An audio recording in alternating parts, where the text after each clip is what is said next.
Bonjour à tous. Merci de venir assister à cet anniversaire, notre premier anniversaire. Il y en aura beaucoup d'autres. Ça, c'est ma prophétie. Et je vais vous raconter notre histoire. Lorsque, avec l'aide de mes amis, les compagnons de toutes nos luttes, Suzanne, Marie, Jean-François, Camille et Laurence, j'ai créé cette plateforme. C'était dans la logique de nos combats contre l'exclusion. C'est simplement une réponse, une de plus, pour cette forme particulière d'exclusion qui se manifeste sur tant et tant de formes. Si on prend l'origine du mot exclusion, on comprend sa signification. Ça veut dire hors du clos, exclusion, le clos. C'est-à-dire, on est en dehors de la clôture, autrement dit, hors de l'abri, hors du regard, hors de la norme, hors des coutumes, hors du lien, hors de soi-même d'ailleurs, comme dans la démence, qui veut dire c'est-à-dire se détacher, mens, de l'esprit, la folie en somme, qui est aussi une grave exclusion. On dit des bonnes bouteilles et qu'elles sont hors d'âge, mais chez les hommes, ça prend un autre sens, plutôt négatif. C'est l'exclusion par l'âge également, par le fait de survivre seul quand tout le monde continue sans vous. Mais cette crise, vous parlez de cette exclusion particulière, c'est le contraire qui nous arrive. C'est l'extérieur qui nous exclut et qui nous condamne à fuir les autres, hors du lien potentiel, hors de leur regard, de leurs effusions. Et si on doit croiser son prochain, on prend de grandes précautions, on est masqué. Il faut longuement se désinfecter avec du savon, au minimum, mais avec de l'alcool, qui est plus sûr, plus agressif. Bien se nettoyer de leur contact, de leur souffle, de leurs paroles, à cause des postillons potentiellement mortels. Et il faut vite retrouver à l'abri chez soi, en résidence surveillée, dans cette prison si familière qui finit par devenir hostile quand notre résidence devient en effet notre prison. Et nous voilà isolés, livrés à nos ressources profondes, celles archaïques de la survie. À l'extérieur, une ville morte, le murmure constant, le ronron océanique de la vie qui va, le bruit des voitures, les cris des cours de récréation, les bouffées de rire et de disputes venant des cafés et la foule qui papote, poussant parfois des poussettes avec des explications attendries, des petits qui zozotent. Tout ça a disparu. Rien. Silence. Le désert minéral avec ses immeubles de pierre énigmatiques qui cachent profondément les vivants. Et vous voilà repliés chez vous, avec la télévision qui clapote en permanence pour raconter de façon circulaire, répétitive, des bouts d'informations avec des experts qui se succèdent, comme au cirque, dans des rôles d'Auguste et de paillasse, ou bien très sérieux, un monsieur loyal, sentencieux, avec des certitudes terribles, des courbes de mort et de contamination, des scientifiques assurés, des politiques arrogants, et vous êtes tout seul, avec vos doutes, votre angoisse, votre dépression, votre oppression, soumis à cette pression-là. Vous êtes seul lorsque vous êtes au milieu des champs, hors du village. Vous êtes aussi seul en ville, c'est pas mieux. Et quand même, de temps en temps, on voit du monde aux fenêtres. Ça crée un début de rituel pour remercier en les applaudissant ces soignants qui soignent et vous soigneront si vous êtes atteint, car on connaît leur dévouement. Mais ces protecteurs sont bien symboliques. Ils ressemblent plutôt à une entité de l'ordre des anges gardiens. À la maison, il y a votre compagne ou compagnon qu'on connaît par cœur, avec lequel vous êtes en permanence. Il y a les enfants qui veulent grandir, jouer et s'amuser sur votre territoire. Et bien sûr, ça perturbe votre tranquillité. On peut avoir à la fois de l'exaspération, du rejet, et bien sûr en conservant l'amour. Et comme une cocotte minute, on accumule la pression et pour exploser s'il n'y avait pas une petite soupape de sécurité qui laisse échapper la vapeur. il y a une potentialité de violence, de dépression, de rejet.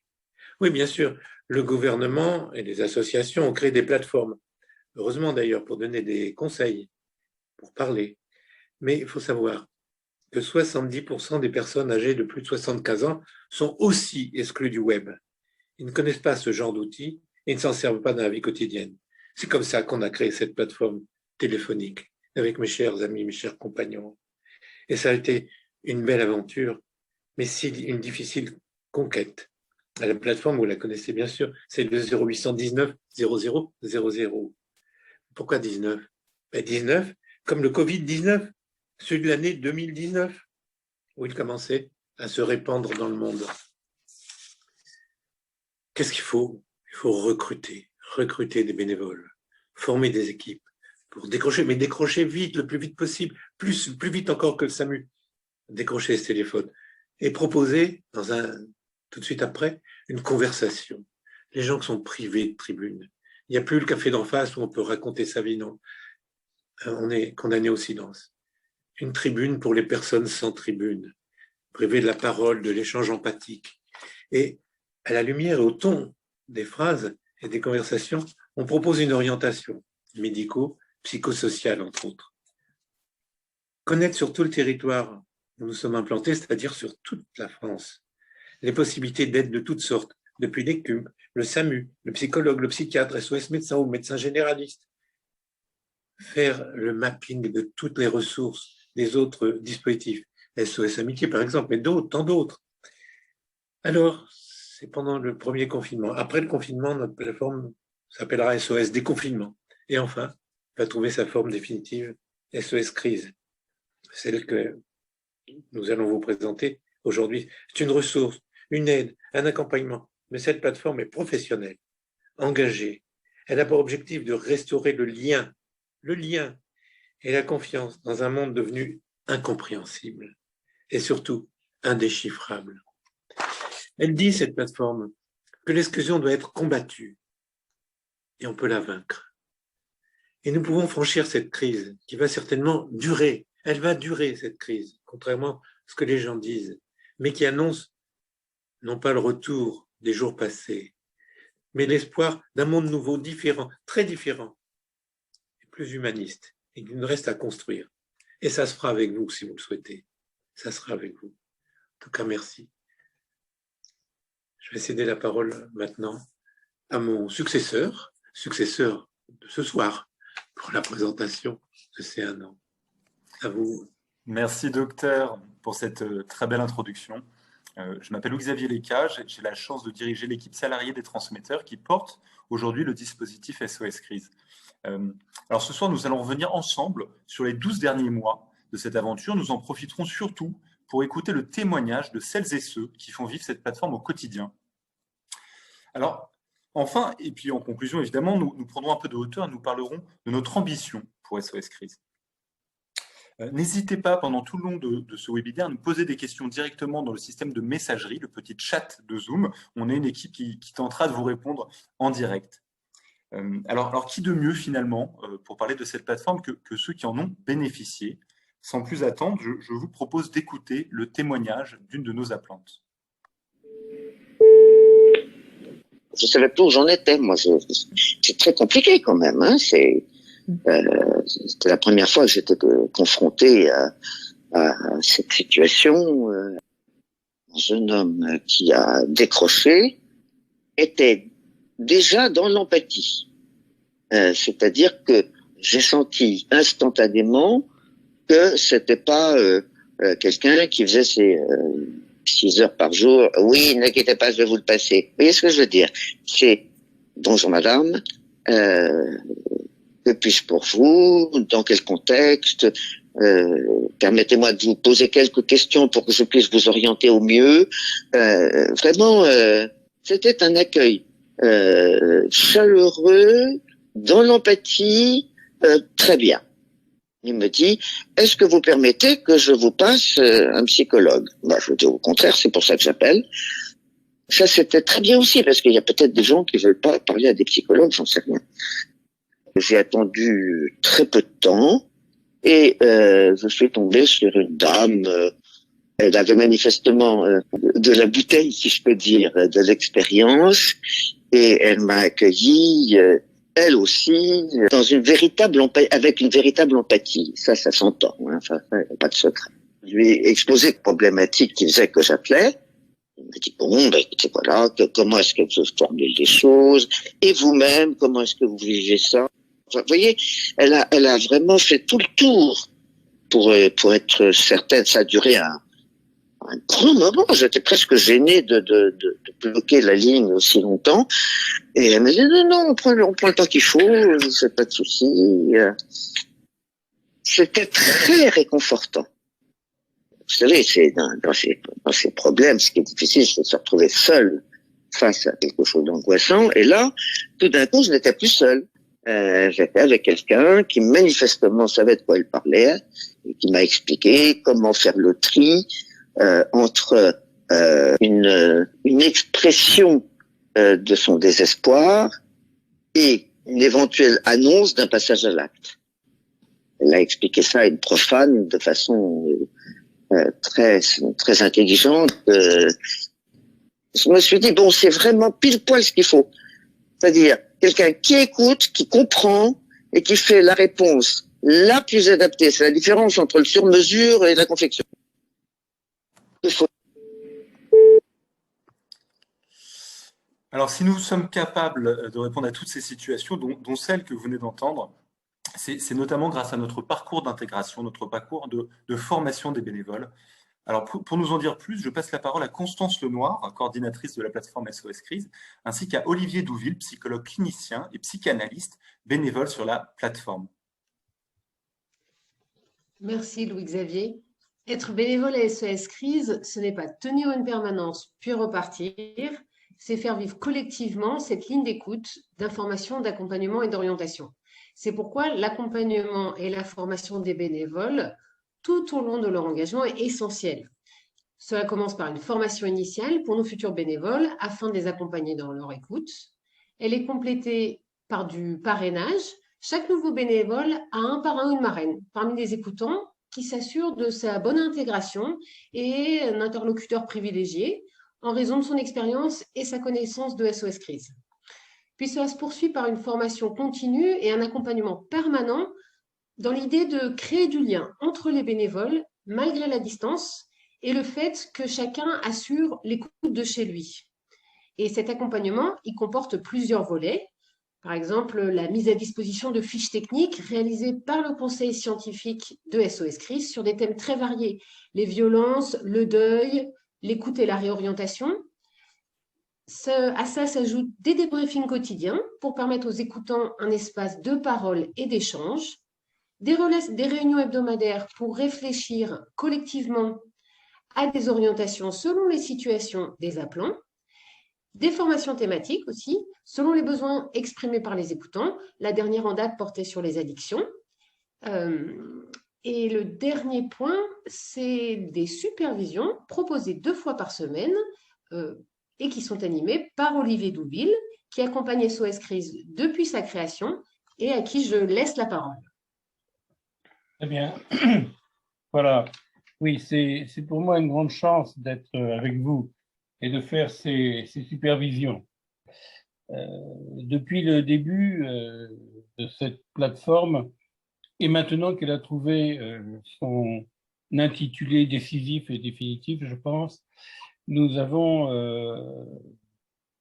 j'ai travaillé en amont, hein, à l'aide avec Suzanne Tartière, entre autres, pour mettre en place des fiches techniques sur, je dirais, les conduites opportunes à adopter dans un entretien téléphonique, en mettant l'accent sur la nécessité de pouvoir écouter les situations peut-être qui, sous une apparence de banalité, révèlent un inconfort psychologique, une détresse psychologique et psychique et matérielle tout à fait vive. Bon. Je suis extrêmement attentif et heureux, attentif à la qualité d'écoute de nos écoutantes et de nos écoutants, et heureux de voir que cette qualité, déjà initialement assez impressionnante, s'est encore bonifiée dans les 12 mois que nous venons de traverser. Alors, nous rencontrons bien évidemment des situations très différentes qui vont de la crainte inévitable liée à cet appauvrissement du monde commun et des habitudes de tous les jours qui donnaient un tel cadre à leur existence qu'elle pouvait donner aussi un sens à la vie de chacun, mais également des situations bien plus rudes de perte de soi-même en soi-même. Chaque situation peut être exposée pendant de longues minutes. Il nous est arrivé qu'une supervision tourne essentiellement sur une situation. Je souligne la diversité des appels, la solidité des écoutantes et des écoutants, et j'ai pu être témoin d'un certain nombre de situations de reconstruction psychique tout à fait impressionnantes et encourageantes. Alors, certes, il est bon que ceux et celles des écoutants qui se sentent encombrés, embarrassés, et même aussi très heureux, très, très joyeux, ça peut arriver, évidemment que ça peut arriver, de nous faire part de leur suivi téléphonique, eh bien, c'est ça, c'est là-dessus que j'interviens, à écouter ces écoutants avec leurs doutes, leurs espoirs, mais aussi leurs joies, et tous manifestent la plus grande déconfiance dans le dispositif au sein duquel ils sont inclus. Voilà ce que je peux ajouter. Merci Olivier pour cette présentation qui montre la richesse des échanges et l'importance de ces temps afin de nourrir en fait la pratique des uns et des autres pour adapter notre écoute aux besoins des appelants. Et ce soir, je suis très heureuse d'avoir avec moi 3 bénévoles de la première heure pour justement témoigner de leur expérience à SOS Crise. J'accueille Maria Whitley, formatrice chez Salesforce et N1 décrochant, Claudine Feyermuth, médecin et N2 médical, et Marie-Pierre Aguila, psychopraticien et N2 psy sur la plateforme. Alors, avant d'en passer la parole, je voulais juste préciser 2 points. Au regard malheureusement du temps de parole de chacun ce soir, il était difficile de faire intervenir plus de bénévoles pendant ce webinaire, mais ils sont déjà nombreux derrière pour pouvoir faire fonctionner SOS Crise. Et surtout, je voulais mettre l'accent sur la présence des écoutants généraux sur la plateforme aux côtés des médecins et des psychologues en deuxième ligne. Ils sont là pour accueillir la personne comme elle est au moment où elle appelle, l'écouter pour la comprendre et l'aider à poser ses préoccupations, inquiétudes et angoisses et à l'apaiser afin qu'elle puisse se redresser et reprendre sa route. Et avant de laisser la parole à mes 3 invités, je fais un petit rappel pour que chacun puisse comprendre les témoignages qui vont suivre. La plateforme présente la particularité de faire une écoute en 2 temps, c'est-à-dire qu'il y a 2 lignes pour limiter l'attente des appelants. Et donc, un appel est pris au départ par N1 qui va décrocher et dont l'objectif est de comprendre le besoin de la personne qui appelle pour pouvoir après l'orienter en 2e ligne, en quelque sorte comme un aiguilleur du ciel, pour reprendre les mots d'une bénévole. Et Maria, je m'adresse à toi en tant que N1 pour que tu nous parles de ton expérience et peut-être nous dire en quelques mots ce que t'a apporté SOS Crise. Bonsoir tout le monde, bonsoir Constance, merci beaucoup de me laisser la parole, je suis ravie d'être ici avec vous ce soir et d'ailleurs très émue, hein. Les paroles de Xavier étaient assez touchantes au départ et c'est vrai que c'est comme ça que ça a démarré. Donc moi j'ai effectivement eu la chance de commencer chez SOS Crise qui s'appelait SOS Confinement tout au début, hein, comme on l'a dit, tout au début. Et j'ai beaucoup appris et surtout, j'ai démarré avec la formation puisque en fait, mon métier, c'est d'être formatrice chez Salesforce. Donc, du coup, j'ai pu rencontrer plein de bénévoles pendant les formations tout au début avec Antoine et Camille où on passait énormément de temps. Enfin, la plupart de mon temps, c'était de faire des petites vidéos, des petits tutoriaux et puis voilà. Et puis ensuite, de les former dans des Zooms où on avait 5, 6, 10 ou 15 personnes. Donc, c'était super intéressant.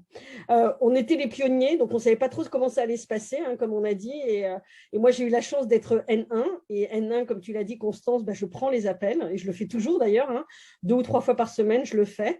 Je prends les appels, j'écoute les gens et je les dirige dans la bonne direction. Voilà. Donc, ça fait partie aussi, je suis revenue à mes premiers amours, parce que quand j'ai commencé dans la vie, j'étais hôtesse d'accueil standardiste. Donc, pareil, je prenais les appels et je les dirigeais dans la bonne direction. Voilà d'où je viens.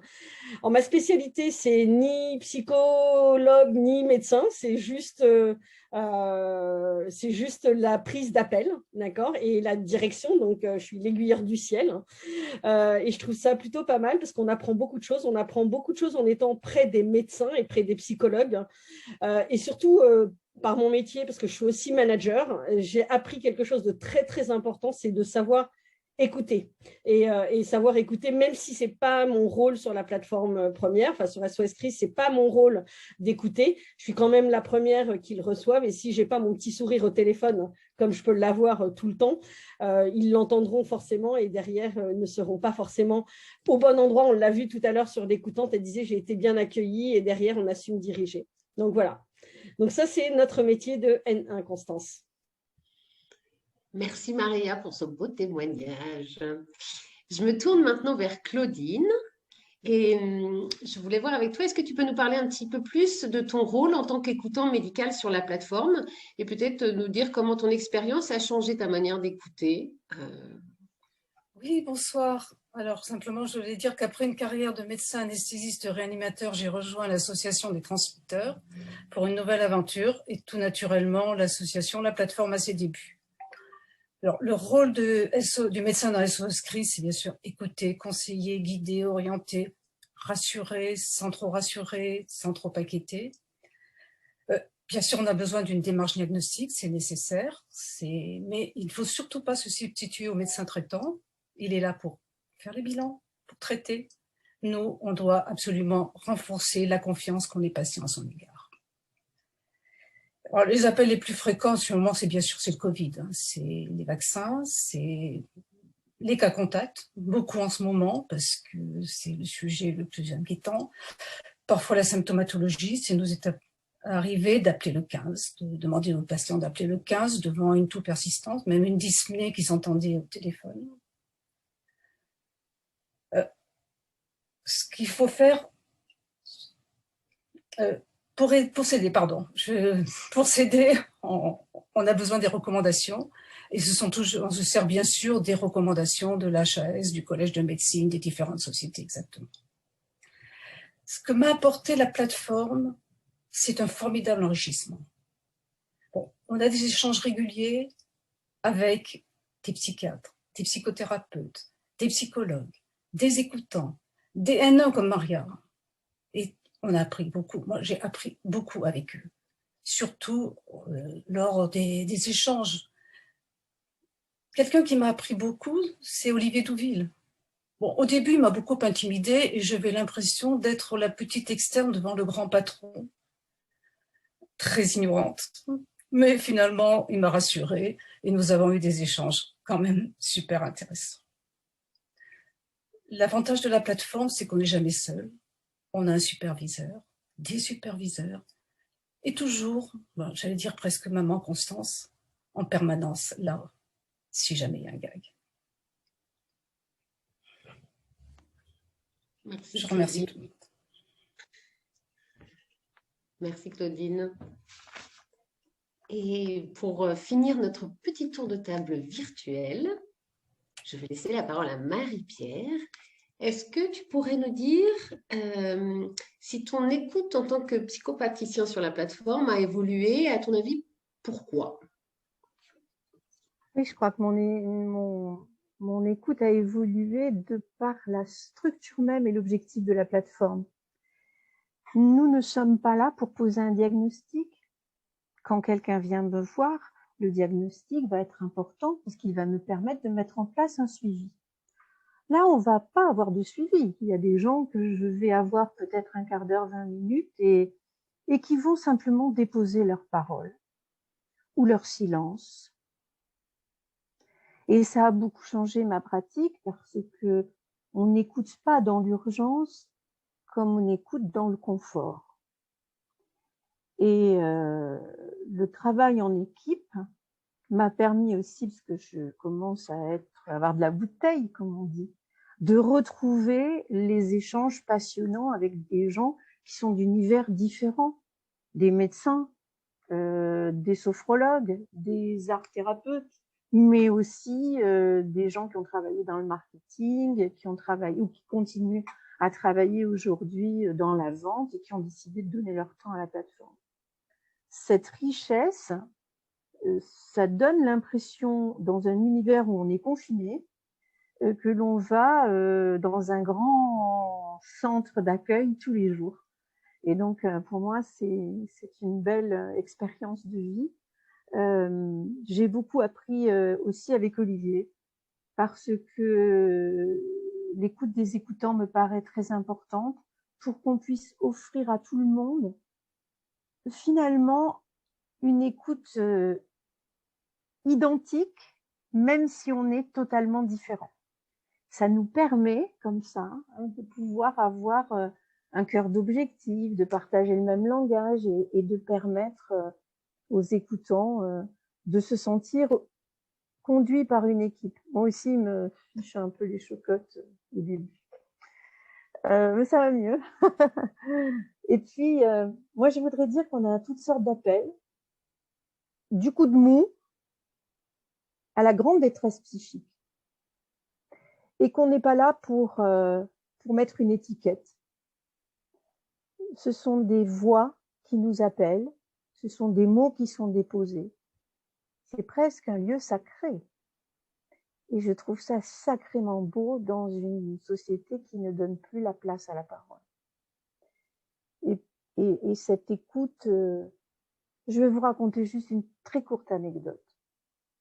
D'abord pour vous dire la qualité du niveau premier. Moi, j'ai la chance aussi d'être superviseur, donc de superviser une équipe à chaque prise de permanence. Si je n'avais pas en première ligne des gens qui étaient capables de filtrer, d'aiguiller correctement et d'apaiser déjà dans la première écoute, et je n'aurais pas une écoute confortable. Donc les N1, merci, chapeau.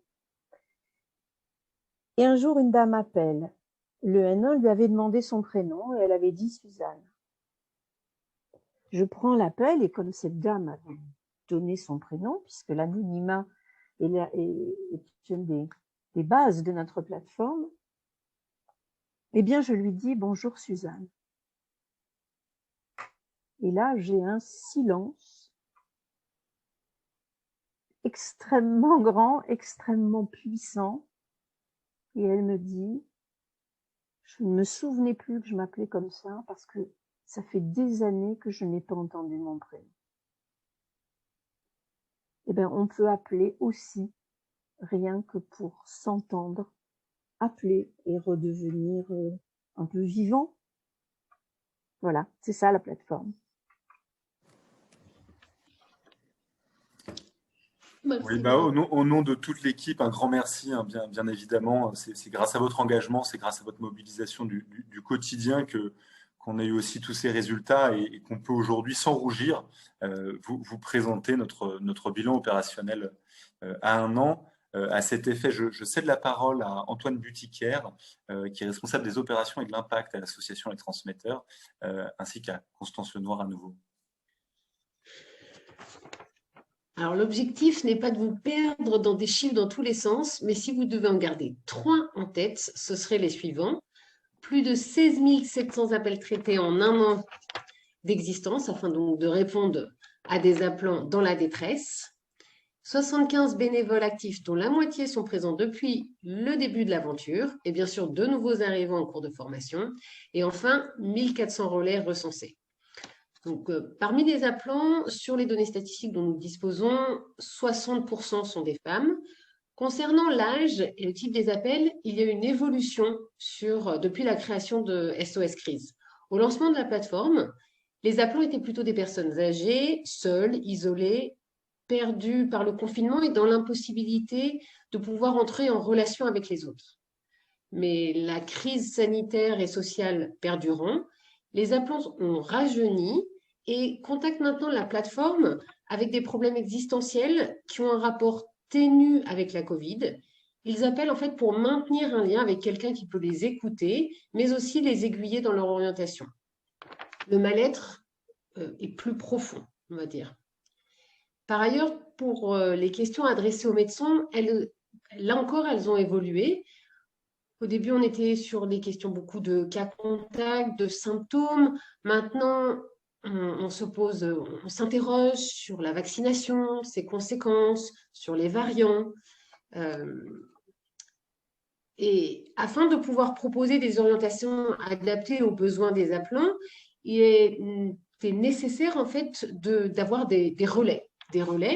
Et Antoine, est-ce que tu peux nous parler un peu plus précisément de ces 1400 relais et quels sont leurs rôles sur la plateforme? Oui, bien sûr. Alors, relais, qu'est-ce qu'on entend par relais? En fait, il faut imaginer que la plateforme SOS Crise, c'est une méta-plateforme. Alors, c'est un mot un peu barbare, mais il faut vraiment imaginer la plateforme comme une porte d'entrée, en fait, pour toutes les problématiques que peuvent avoir nos appelants. Et nos écoutants vont pouvoir les écouter, les accompagner et aussi les orienter vers la structure adéquate, le cas échéant. Donc, on a identifié et référencé 1400 relais depuis le début de la plateforme depuis 1 an.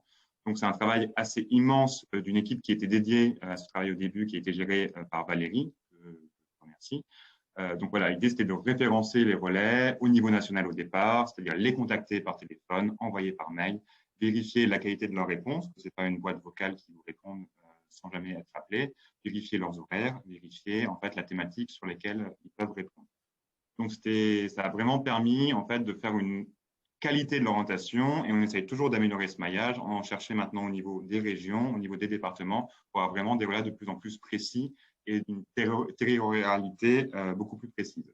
Et c'est vrai que parfois on tombe sur des choses assez incroyables. Alors moi, je sais que j'ai une petite anecdote. C'était lors du premier confinement, je me souviens d'un appel qu'on a eu et on est tombé sur un berger, en fait, un berger qui avait un appartement au niveau de la banlieue de Nancy et qui devait rendre son appartement fin mai et qui devait partir dans les alpages garder des moutons.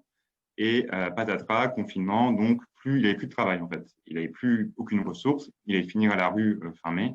Il avait déjà donné son préavis et du coup, il était un peu perdu. Donc, on a cherché avec l'équipe relais comment l'aider. On a trouvé un programme qui s'appelle Cléopâtre de l'association Aspire sur une page internet qui date un peu en fait. C'est vrai que c'était un petit numéro dans un coin de la page. Donc, du coup, on a appelé. On ne savait pas trop sur quoi on allait tomber.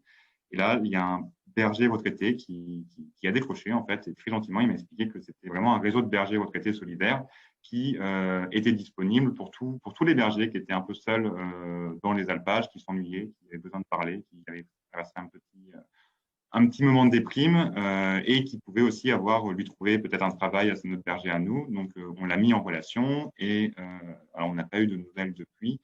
La relation a bien eu lieu. Ça, on en a confirmé. Je crois qu'ils ont réussi à lui trouver un autre travail, mais je ne suis pas 100% sûr. Voilà, mais c'est une des belles histoires de SOS Crise. Et on en a beaucoup comme ça. Donc, c'est vraiment cette qualité de relais qu'on cherche pour nos orientations. Et bien sûr, tous ces appels répondus, tous ces bénévoles formés, ces relais identifiés et référencés, en fait, tout le travail de création de la plateforme SOS Crise n'aurait évidemment pas été possible sans nos précieux partenaires. Alors, j'en profite déjà pour remercier le SAMU Social International, avec notamment Marie Schubert et Marie-André Castor, qui nous ont apporté toute leur expertise pour la création et le début de la plateforme. Nous rappelons donc que c'est bien le SAMU Social International qui a coporté la plateforme durant les 8 premiers mois, et nous le remercions chaleureusement. On a aussi une pensée pour Orange, qui nous a rapidement débloqué un numéro 0800 et qui est notre partenaire depuis le début, ainsi qu'à Innovaxium, qui était là pour nous aider dans la communication. Ce soir, on a la présence de 3 partenaires qui sont là pour témoigner, donc Stéphane, Erwan et Jean-François. On va commencer par toi, Stéphane. Donc Stéphane Batio, qui travaille chez Salesforce. Alors Salesforce, pour faire rapidement, c'est une entreprise qui vous a mis à disposition la plateforme téléphonique pour traiter les appels. C'est-à-dire que la plateforme SOS Crise, c'est une page Internet. Cette page Internet, c'est Salesforce. Et c'est Stéphane qui est là depuis le début, avant même le 8 avril, parce qu'on a passé beaucoup de temps ensemble, tous les deux au téléphone, pendant les quelques semaines qu'on a eues pour créer la plateforme avant le 8 avril 2020. Et depuis, tu es toujours là. Et donc, je te laisse la parole pour présenter rapidement Salesforce et nous expliquer pourquoi l'entreprise s'est engagée avec nous depuis le début. Vous m'entendez? Bonjour à tous. C'est nickel. Super. En tout cas, merci beaucoup. D'abord, avant de commencer, un grand merci au docteur Xavier Emmanuelli et Suzanne Tartière de nous avoir fait confiance, parce que c'était un moment important, un moment charnière. À Jean-François Penchely, qui est aussi présent, qui était aussi à l'origine de cette initiative, de cet engagement, et puis à tous nos bénévoles. On a vu Maria, nos équipes, qui sont une vraie fierté pour nous. En quelques mots, Salesforce, pour ceux qui ne nous connaissent pas, on est une société qui a plus de 20 ans, et qui est leader des solutions en ligne aux entreprises et aux gouvernements, justement pour mieux gérer leurs relations, à la fois aux clients et aux usagers. Et on est une entreprise qui a fondé en tout cas toute sa croissance et son développement sur 4 valeurs, qui sont la confiance, qui sont le succès de nos clients, qui sont l'innovation continue et qui sont l'égalité. Et on se caractérise aussi, on fait partie d'entreprises qui considèrent qu'on a un impact à jouer dans la société au quotidien. Donc, c'est vrai que ce projet correspondait parfaitement à ces valeurs-là. Et on a en plus, depuis le début, un modèle qu'on appelle un modèle philanthropique qui permet d'accompagner cette initiative avec nos produits, puisqu'on reverse 1% de nos produits à des associations, le temps de nos collaborateurs, puisque ça fait partie en tout cas de nos engagements. On a 1% du temps qui peut être consacré à cette initiative, et puis également du financement avec 1% de nos revenus qui sont donnés ainsi. Donc finalement, ce projet-là, il était naturel. Il a énormément de sens par rapport à la crise qu'on a tous vécue, puisque ça a été dit précédemment, mais c'est un vrai choc il y a un an, quasiment jour pour jour. On s'est retrouvés tous à travailler de chez nous, et puis on s'est retrouvés aussi avec beaucoup d'énergie en interne sur comment est-ce qu'on peut aider. Et donc ce projet est venu à point nommé, parce qu'il est totalement aligné avec à la fois ce que l'on peut apporter, puisqu'en à peu près 15 jours, 3 semaines, on a pu à distance mettre en place cette plateforme avec vous, et puis aussi par rapport en tout cas à l'engagement qu'on peut avoir et la continuité, puisqu'on a aujourd'hui des bénévoles comme Maria qui continuent à être des simples écoutants et qui finalement par rapport à ça contribuent à titre personnel à ce très très beau projet. Merci beaucoup Stéphane. Et merci à Salesforce. Maintenant, je vais laisser la parole à Erwan Leduf, qui est du coup le PDG de Odigo. Odigo, qui est notre partenaire dans la téléphonie. Je rappelle que notre numéro est totalement gratuit pour les appelants. Et c'est en partie grâce à Odigo. Donc Erwan, je te laisse te présenter rapidement et nous expliquer quelles sont les synergies entre la plateforme SOS Crise et Odigo. Merci Antoine. Et je vais commencer aussi par remercier l'association et remercier Salesforce aussi, notre partenaire technologique historique sur bon nombre de projets, de nous avoir associés à cette belle initiative. Alors, Odigo est une entreprise française. Nous, en fait, on gère une plateforme, alors téléphonique, mais aussi les autres canaux digitaux, et qui va permettre à bon nombre de marques ou d'organisations de garder le lien avec leurs clients et être capable de gérer l'ensemble des appels. Donc, quand tout à l'heure, on évoquait le fait que vous essayez, l'ensemble des bénévoles essayer de répondre le plus vite possible, de prendre tous les appels, de pouvoir se les transférer. Voilà, ça va être le travail humblement de notre plateforme, d'être capable de fournir ces fonctionnalités-là. Un peu comme le disait Stéphane, côté Salesforce, avec une grande fierté aussi des équipes Odigo d'avoir pu vous accompagner la plateforme, parce que ça fait complètement écho à nos valeurs. Alors, Odigo est une société qui a beaucoup évolué ces dernières années, mais on a redéfini nos valeurs il y a 18 mois. Et les 3 qu'on a retenus sont celles de l'engagement, de l'ouverture et de l'humain, de l'humanité. Voilà, je pense pas besoin de faire de dessin sur l'écho que ça trouve par rapport à tous les témoignages que vous avez pu donner là depuis le début de ce webinaire. Et le dernier point, c'est que dans cette période, Stéphane le soulevait aussi, c'est que bon nombre de nos clients ont vu leurs agents, donc les personnes qui prennent les appels de leurs clients, devoir travailler de chez eux. Donc, on a réussi à les accompagner. Et on a accompagné en fait beaucoup de nos clients, donc que ce soit des marques ou des organisations, publiques ou pas, à garder ce lien avec leurs clients ou avec leurs bénéficiaires, malgré la crise, malgré le confinement. Donc, on l'a fait pour vous.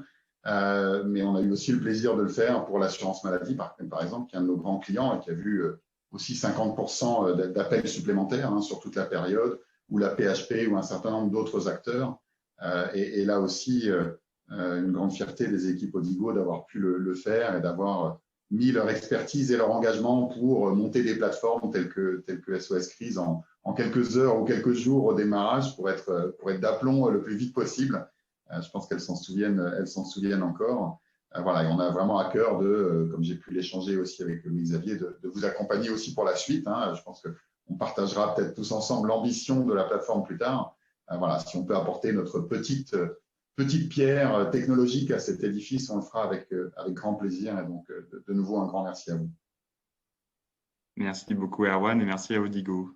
Et enfin, on termine ce tour des partenaires avec Jean-François Pansolelli, du coup, qui est un peu notre pivot qui nous accompagne depuis le début. D'abord avec Salesforce et maintenant en tant que bénévole au sein de notre comité stratégique, où on peut profiter de ces précieux conseils. Jean-François, je te laisse te présenter, nous expliquer pourquoi il est important pour toi de nous faire bénéficier de ton expérience. Mon Dieu, c'est très élogieux. Merci beaucoup, Antoine. D'abord, merci aux transmetteurs, merci à Xavier, merci à Suzanne. On se connaît avec Suzanne depuis tellement d'années. C'était en fait un pari au début, c'est-à-dire que Suzanne m'a amené au SAMU 75, m'a dit regarde le nombre d'appels qui arrivent, il y a quelque chose qui se passe. Donc c'était exceptionnel juste avant le premier confinement, la semaine avant le premier confinement.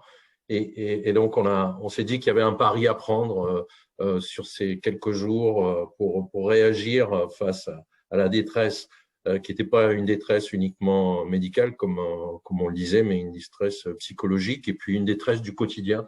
Et donc se dire que tout le monde était confiné, se dire que tout le monde était à la maison, comment mettre en place une plateforme et une technologie qui puisse rendre ça possible. Donc c'était le pari, c'était chiche, on y va. Et je voudrais remercier Antoine, Camille, Marie-André, Marie, Stéphane et toutes les équipes de Salesforce derrière.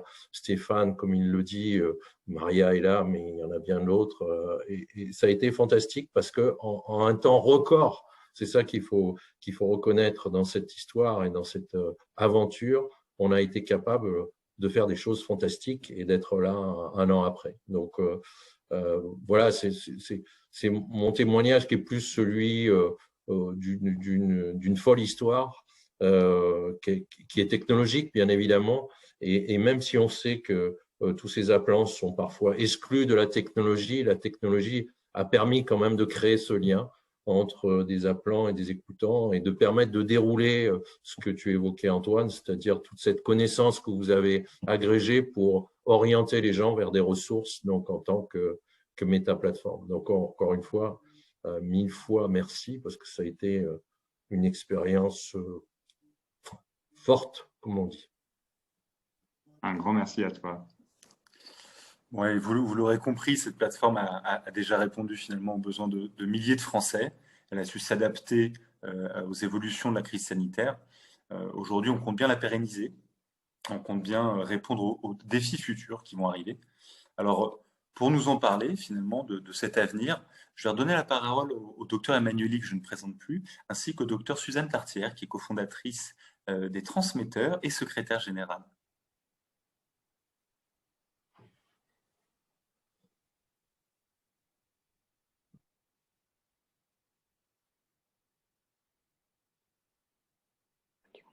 Voilà. On a fait une petite manœuvre pour remettre le micro. Bon.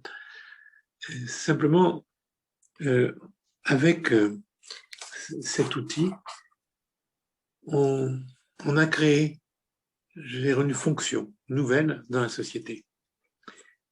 Vous savez, le gouvernement, l'État, quand elle donne des subsides, des subventions ou des intérêts pour l'exclusion, pour des idées nouvelles, elle le fait. Bien sûr, c'est son devoir de redistribuer l'argent qu'elle collecte. D'ailleurs, on a entendu Macron, quoi qu'il en coûte, enfin, on fera et on redistribuera. Mais c'est les associations qui dépassent la notion d'individu moyen, c'est-à-dire on redistribue à des gens moyen, on ne peut pas connaître l'intimité des personnes. Les associations, elles, peuvent rentrer dans l'intimité des personnes. Et c'est ça que notre plateforme apporte, c'est de pouvoir entendre la souffrance d'individus, non pas d'individus moyens, mais d'individus personnalisés avec sa souffrance. On est en train de faire une crise majeure. Vous voyez, quand on dit il n'y a plus de place en réanimation, c'est simplement qu'on n'a pas su. C'est comme dans toute crise. Il va falloir adapter et décrire les besoins en fonction de nos moyens. C'est pas génial, hein. On devrait pouvoir accueillir tout le monde tout le temps. Mais ça ne s'est pas fait comme ça. Mais ça sera une grande leçon pour l'après-crise, quand elle viendra. On va avoir un grand changement, une autre civilisation qui va apparaître.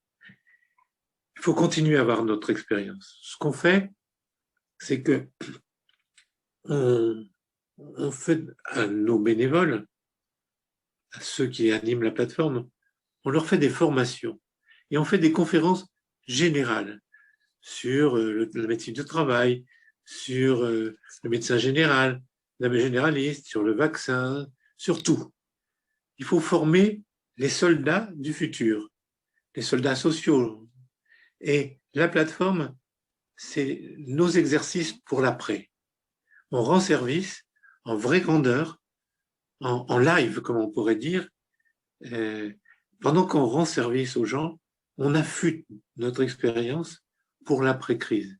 Le 19, 0819, etc., ça sera un 19, comme il y a un 15, je le crois.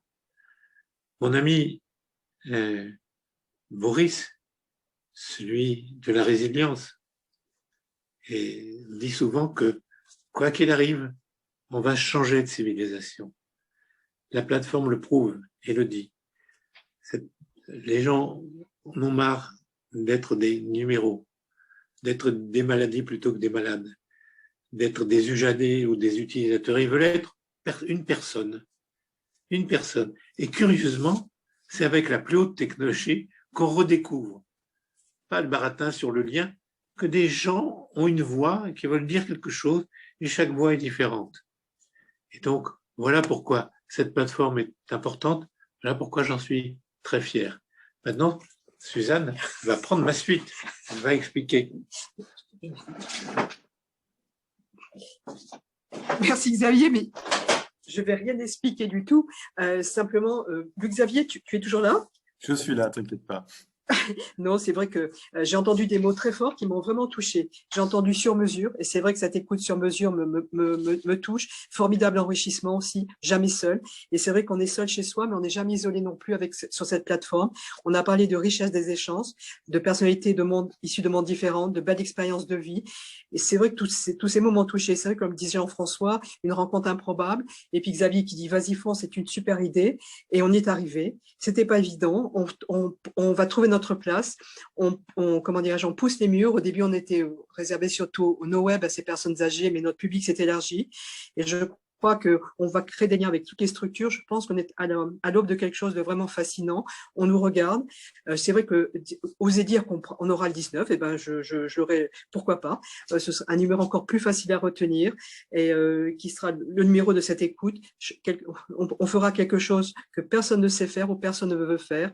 On prend le temps d'eux. Enfin, moi vraiment, vous entendez un peu l'émotion dans ma voix. Je suis vraiment heureuse d'avoir participé à la mise en place de cet outil, heureuse d'avoir rencontré toutes ces personnalités. Je ne les citerai pas, mais je crois que je connais chacun des écoutants. Je vous suis sur le WhatsApp et vous, voilà, c'est encore bravo. Et puis, en gros, rendez-vous dans un an pour fêter les 2 ans.